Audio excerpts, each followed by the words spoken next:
Hello दोस्तों, स्वागत है आपका अपने इस चैनल फैक्ट स्टडी में। आज की इस वीडियो में हम ये बात करेंगे 22 दिसंबर को, यानी कि आज जब मैं इस वीडियो को रिकॉर्ड कर रहा हूँ करीब 12 बजे। वीडियो तो कल अपलोड होगा, तब आप देखेंगे। तो इसमें राहुल गांधी के एक भाषण बहुत ज़्यादा चर्चा में है। इसमें इन्होंने विशेष तौर पर बेरोजगार छात्रों की बात की, जो कि बहुत अच्छी बात है। इसीलिए मैं इस वीडियो को बना रहा हूँ। हम सभी को जहाँ भी बेरोजगार छात्रों की बात हो, उसको अच्छे तरीके से बात करनी चाहिए, उठाना चाहिए उस मुद्दे को। तो इन्होंने इसमें कहा है कि 7.5 घंटे मोबाइल देख रहा है हमारे देश का युवा। और राहुल गांधी जी ने बेरोजगार छात्रों की बात को तर्क के साथ कहा है, बहुत अच्छी बात कही है। देखिए, मैं कोई इनका फैन नहीं हूं, किसी भी नेता का मैं फैन नहीं हूं अभी वर्तमान में, आपको क्लियर कट बता दूं। तो आप किसी भी पक्ष से जोड़ने की कोशिश ना करें, परंतु जहां पर जेन्युइन बात हो रही है। और देखिए, विपक्ष मजबूत होना चाहिए, ये आपके सभी लोग जानते हैं जो भी पढ़े लिखे हैं। जब विपक्ष मजबूत होगा तभी देश के जो जेन्युइन मुद्दे हैं उनकी बात कर सकेगा। सरकार तो आज वर्तमान में विपक्ष को पूर्ण रूप से खत्म कर देना चाहती है। वो तो देखा आपने, 146 सांसदों को निलंबित कर दिया। जब संसद में विपक्ष होगा ही नहीं तो देश के जो जेन्युइन मुद्दे हैं, महंगाई हो गई, बेरोजगारी हो गई, खिलाड़ियों के साथ जो अपमान हुआ, और भी तमाम घटनाएं, जैसे अभी एक न्यूज आई, देश पर तमाम कर्जा बढ़ता जा रहा है।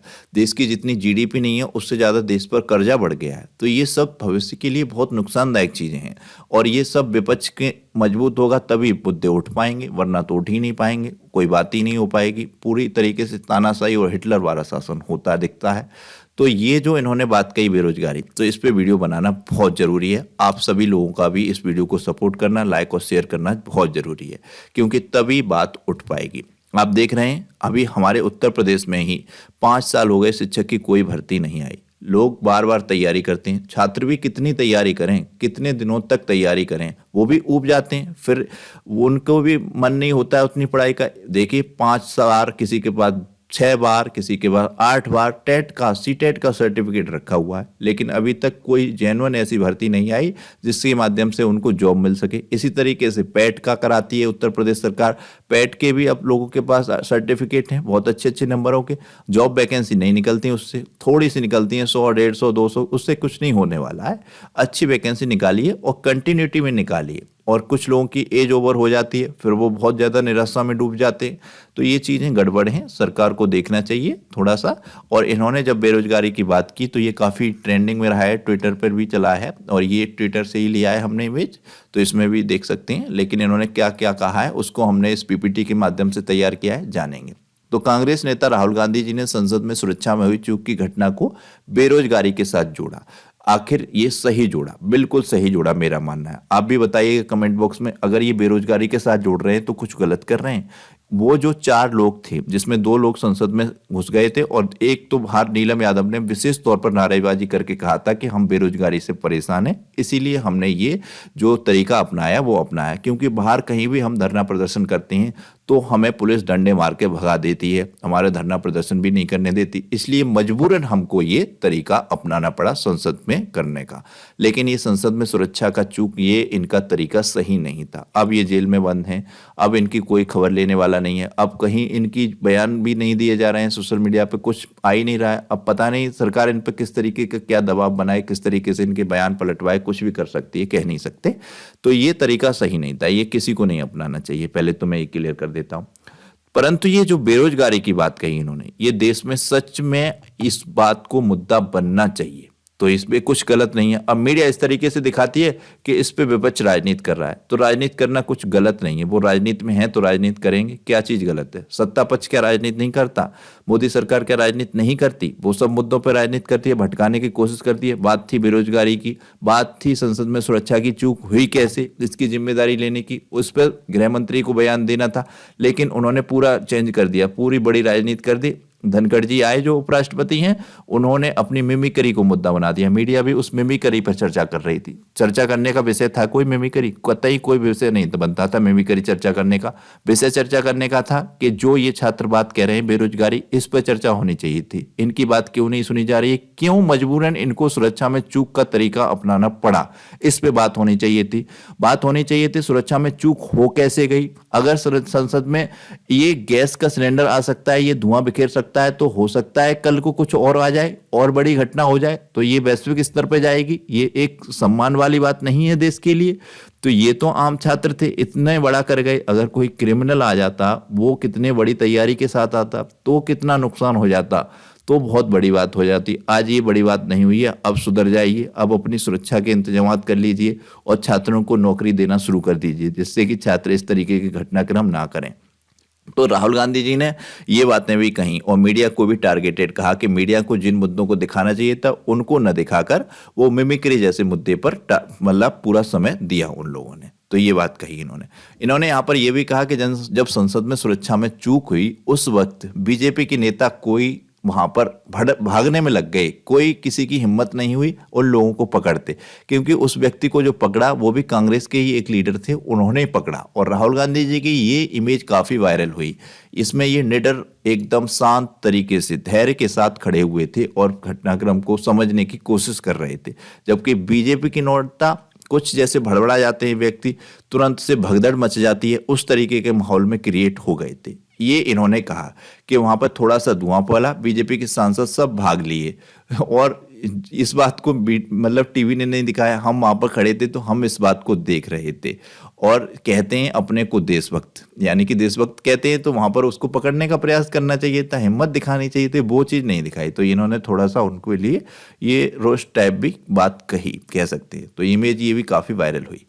इसमें इन्होंने ये बात भी उठाई, आखिर ये कारण क्या था, इन लोगों ने ये रास्ता अपनाया क्यों। संसद में सुरक्षा की चूक हुई, उस पर तो जांच होनी ही चाहिए, वो सुरक्षा में चूक तो नहीं होनी चाहिए थी, लेकिन ये सुरक्षा में चूक करी क्यों इन छात्रों ने। इसका मेन कारण था बेरोजगारी, क्योंकि ये छात्र बेरोजगार थे, इसकी बात नहीं सुनी जा रही थी, इसलिए इन्होंने ये रास्ता अपनाया।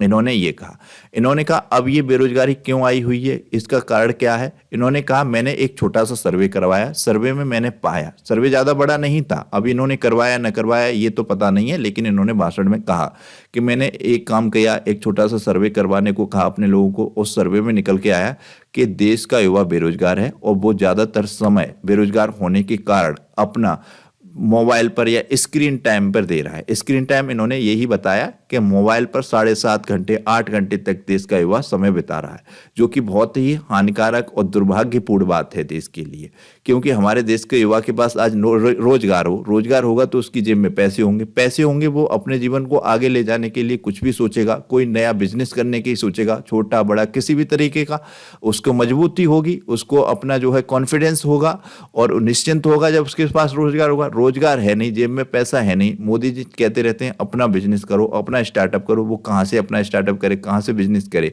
आप परीक्षा करा नहीं रहे हो, 5-5 साल तक परीक्षा नहीं होती, वो भी परीक्षा की तैयारी करते करते थक जाता है। जैसा कि हमने देखा, आपने इस तरीके के एग्जाम निकाल रखे हैं, टेट जैसे एक होता रहता है हर साल, सर्टिफिकेट तमाम इकट्ठे हो गए, उन सर्टिफिकेटों का क्या करे। वो पैट के भी अब सर्टिफिकेट इकट्ठे होना शुरू हो गए, उनका क्या करे।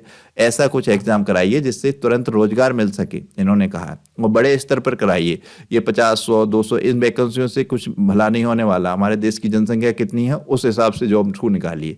ये बात भी बिल्कुल जेन्युइन थी इनकी। तो इन्होंने यही कहा कि सरकार ने युवाओं का रोजगार छीन रखा है, इस कारण से देश का युवा जो है अपना समय ज्यादातर 7.5 घंटे 8 घंटे तक मोबाइल में व्यतीत कर रहा है। इस पे बात न होके और सांसद जो बाहर कर दिए गए, इस पे बात न होकर बात पूरी की पूरी कहां पर केंद्रित हो गई थी, मिमिक्री पर, जो कि गलत था। इन्होंने इस तरीके के मुद्दे उठाए। और पर मैं अपने छात्रों से कहना चाहूंगा, आप मोबाइल में ये रील्स वगैरह मत देखा कीजिए, ये आपके दिमाग को श्रिंक करती हैं, कुंठित करती हैं, आपके सोचने की समझने की क्षमता को विकसित नहीं करती हैं। आप कुछ पढ़ाई लिखाई से संबंधित अच्छी चीज़ों को देखा कीजिए, जागरूकता आपकी बढ़े इस चीज़ों को देखा कीजिए, देश में क्या क्या घटित हो रहा है इस पे देखा कीजिए। ना कि आजकल इन ऐप्स में भी इस तरीके से सिस्टम डेवलप कर रखा है, आप किसी भी गाने में अपने आप को फिट कर सकते हैं, किसी भी डायलॉग में आप फिट कर सकते हैं। आपको कुछ भी वीडियो बना लीजिए और कोई भी गाना ऑटोमेटिकली उस ऐप में है आ जाएगा आपकी वीडियो में। इस तरीके का सिस्टम चल रहा है, यानी इतना इजी कर दिया है। तो सब लोग, विशेष तौर पर गर्ल्स, इनको ऐसा नहीं करना चाहिए।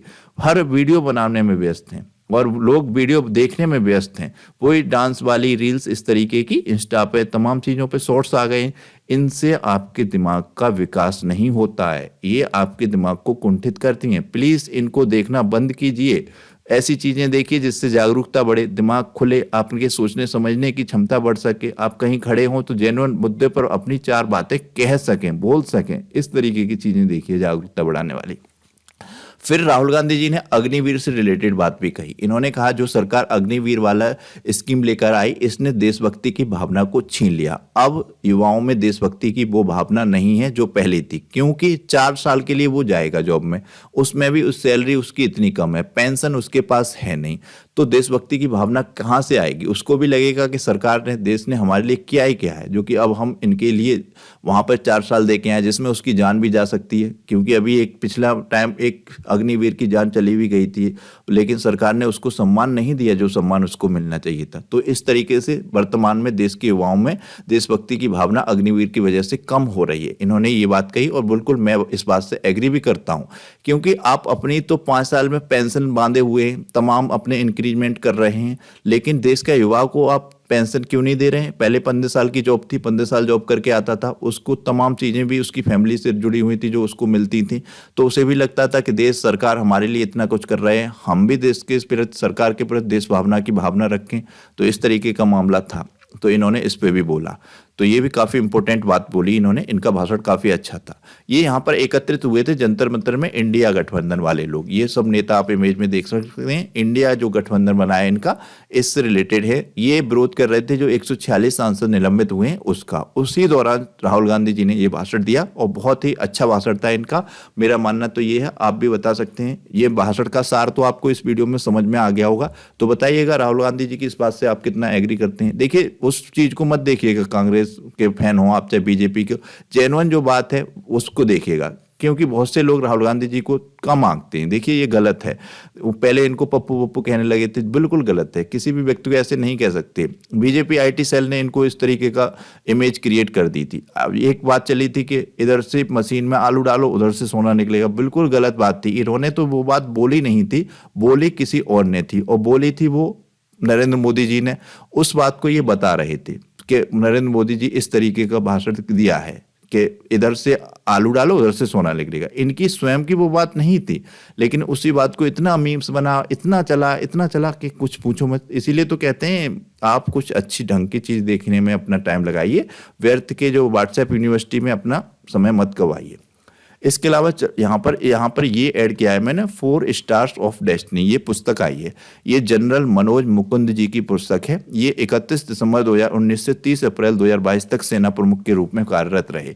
उसी कार्यकाल काल में इन्होंने क्या क्या इनके साथ घटित हुआ, क्या क्या इनके संस्मरण में है चीजें, उनको इस बुक में इन्होंने लिखा है। तो इस बुक का नाम भी आपके लिए इंपॉर्टेंट है। ये काफी चर्चा में भी है, ये बुक डेली ये ट्रेंडिंग में रहती है, ट्विटर पे भी इससे रिलेटेड चीजें चलती रहती हैं कि इस बुक में अब ये लिखा है, ये लिखा है, इस तरीके से।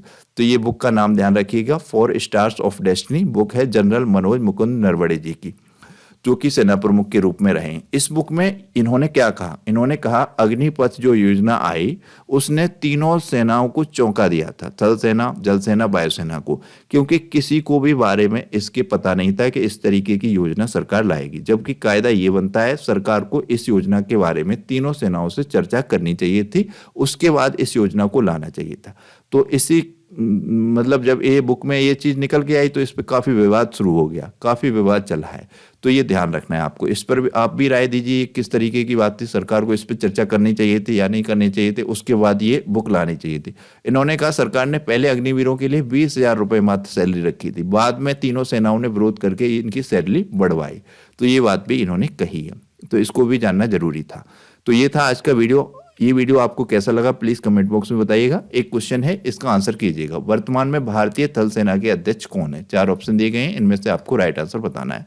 चैनल को सब्सक्राइब नहीं किया, सब्सक्राइब कीजिएगा, वीडियो को लाइक और शेयर कीजिएगा, बेल आइकन को प्रेस कीजिएगा। Thank you so much.